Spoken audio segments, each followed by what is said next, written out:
Alright, so in today's video, we're going to talk about legendary gear because I see a lot of misinformation about it, especially now that we're at the sort of final breakthrough of the season, tier 71. I want to talk about some do's and don'ts, some unknowns, and more importantly, some stuff you should hold off on at least for a few days until we get the 1.2 update, which will add a very specific item to the loot pool called shells. There's silver shells, gold shells, and diamond shells. Silver shells guarantee purple stats like we currently have with gear that you get. Then you have gold shells, which guarantee a gold tuning. This currently is also available through gear. But the final shell that will be added to the loot pool is diamond shells. Diamond shells will allow you to tuning bias towards your development path of your build.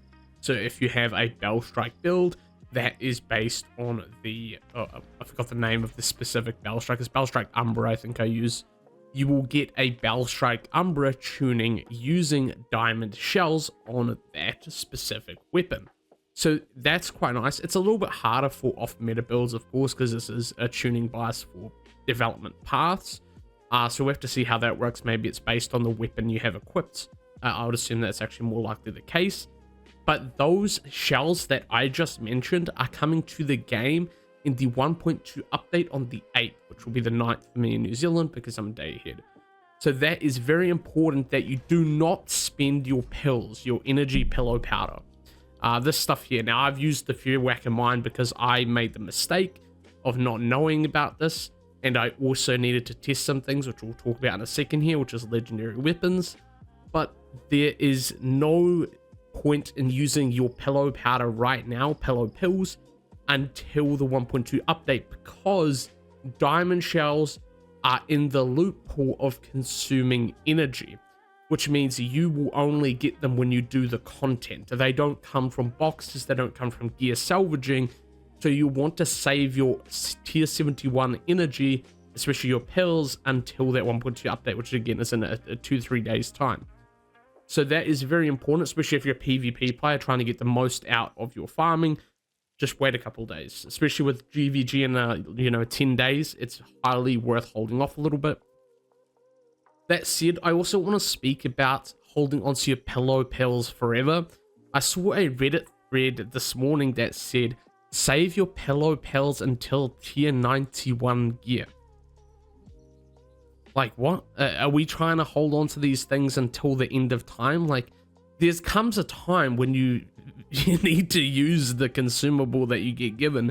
You're going to get more than enough pillow pills throughout the seasons, throughout the battle passes and things, to be used at each major pivotal breakthrough.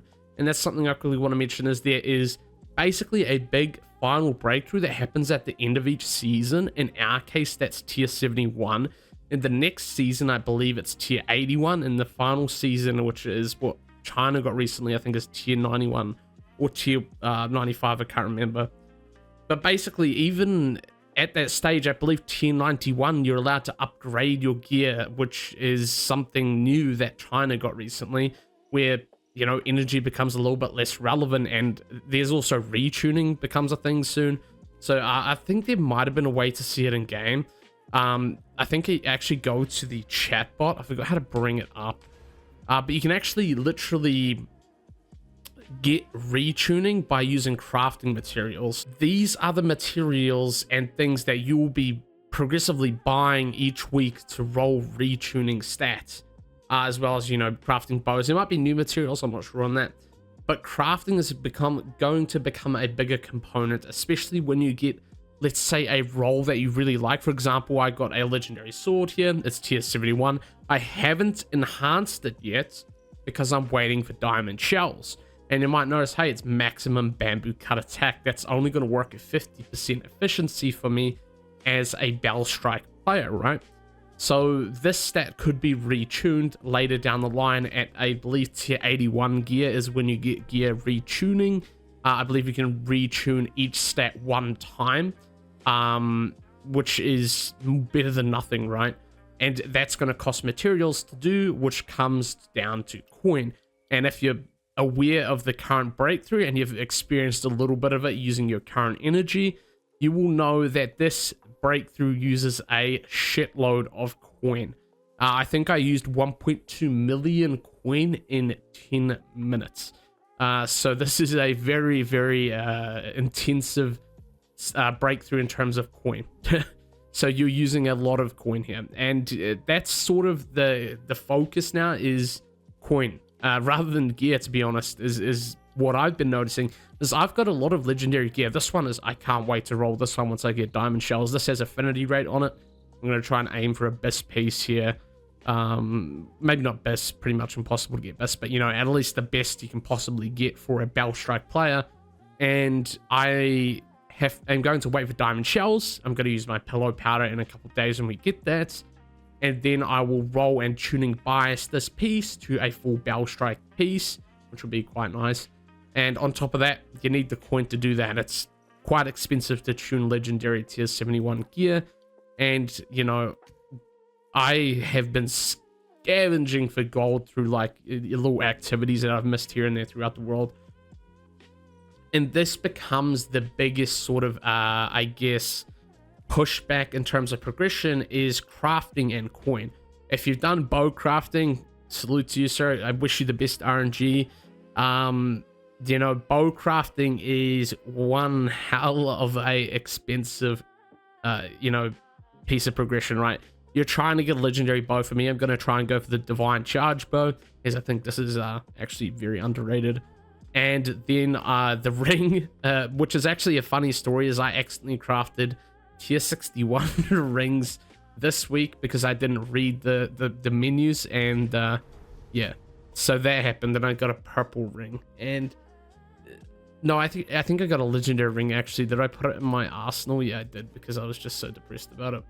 But yeah, I mean, I got it for my arsenal. I guess it is what it is. But yeah, it's pretty annoying and expensive, and I think it's good that we now finally have a resource dump, because previously, at least from my experience before tier 71 breakthrough, is it was kind of like I had an overabundance of coin and things, but now we're starting to see the real impacts of progression and where we need to sort of area focus, especially when it comes to coin and things like that. And I think that's good. We're starting to realize the sort of concepts of the game now. And when you go to the season shop, you'll see string of coins. And this is sort of a point in time where you might want to consider using your Jade fish for coins. As you can see, I've bought, what, 168 packs or string of coins so far this week with the Jade fish, because I needed that coin at the time. I was down to, I think, 2,000 coin, and I needed to just do my gear upgrading for my martial arts. And that is more important to me than buying like the oscillating Jade, the Mystic Skill breakthrough boxes. I don't need these this week. I won't need these for probably another month, because that's when the next Mystic Arts breakthrough will be. Don't get me wrong, we will need these eventually, but it's about prioritizing what you actually need each week.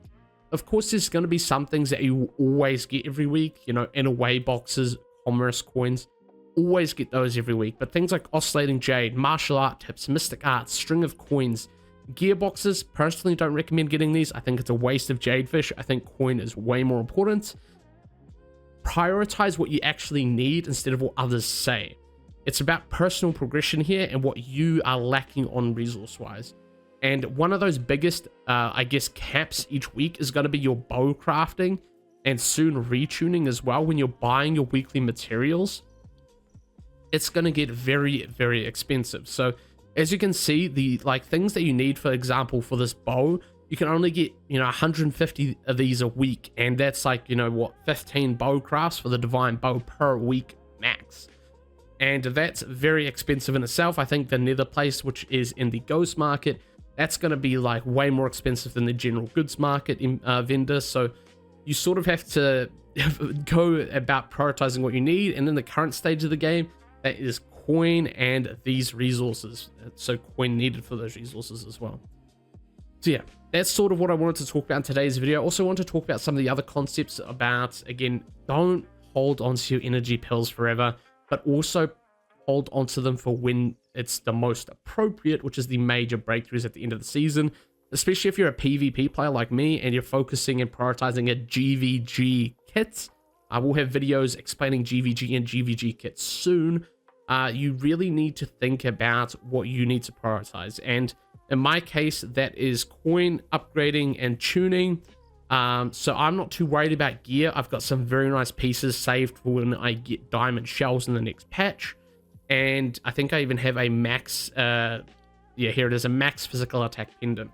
I really hope I get a good arena achievement on this. That's actually part of the hardest RNG as a PvP player, is you might get a really nice piece. I have this affinity rate piece, and I might get an absolutely bottom barrel arena achievements. I really need the anti-stagger damage resistance, or the stagger damage resistance arena achievements, but yeah, we'll see how it goes, and that's just sort of the RNG behind it, right?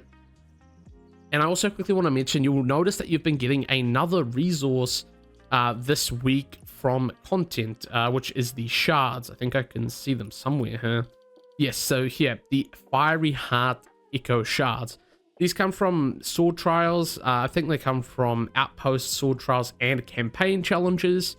They can be exchanged directly for legendary gear. I think it's 36 pieces per legendary gear, so I have enough for 2 legendary pieces here.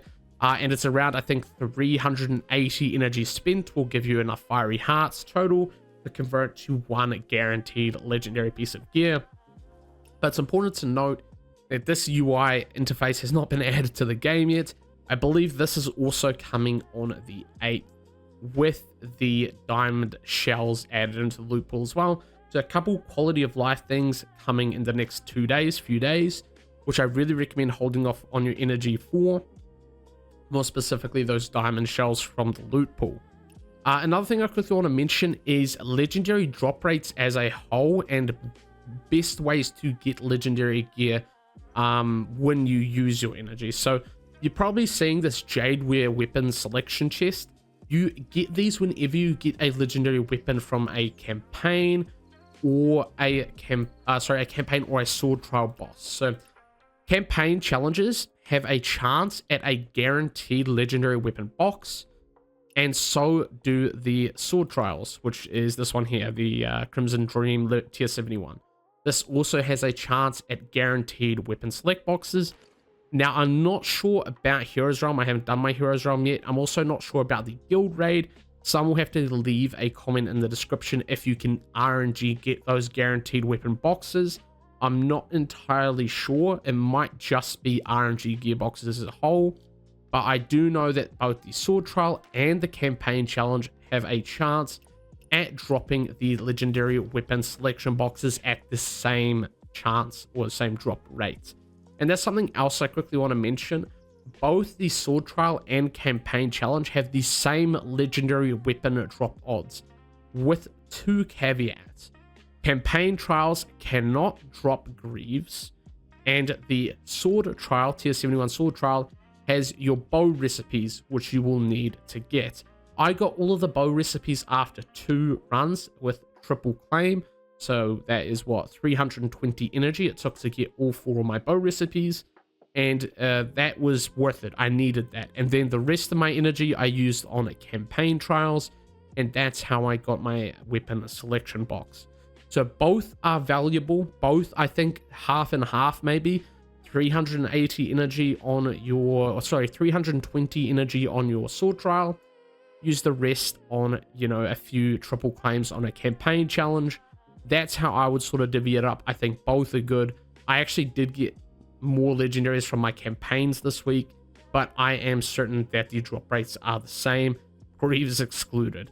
So that is why it could be worth doing your sword trials. Obviously, hopefully getting Greaves from your raids as well, from your guild raid and things like that. So there's a little bit less RNG, especially coming in a few days. And this was just sort of an important video to make. Don't hold off forever on your pillow pills, but also there's an important update coming in a couple days for you to save your energy for. Again, don't save your pillow pills for next season. We're going to have more than enough by then and the season after that, and therefore. And eventually you'll be able to just even upgrade your gear entirely for the next breakthroughs. So yeah, that's something I just quickly want to mention, especially if you're a PvP player, you will need to farm good gear. The GVG season begins on the 15th. Unranked lasts for 2 weeks, and then ranked ladder begins, and I think goes for 5 weeks per season. So that is all I want to make this video about, just some important concepts, and I see a lot of misinfo about there. If there's something I missed, leave it in the comments. You know, your input might be valuable, something I might have missed. And again, if you can get weapon select boxes from the 10-man raids, I would like to know if anyone's gotten that. That would be some valuable piece of information, I suppose. Yeah, I'll see you guys in the next video. Peace.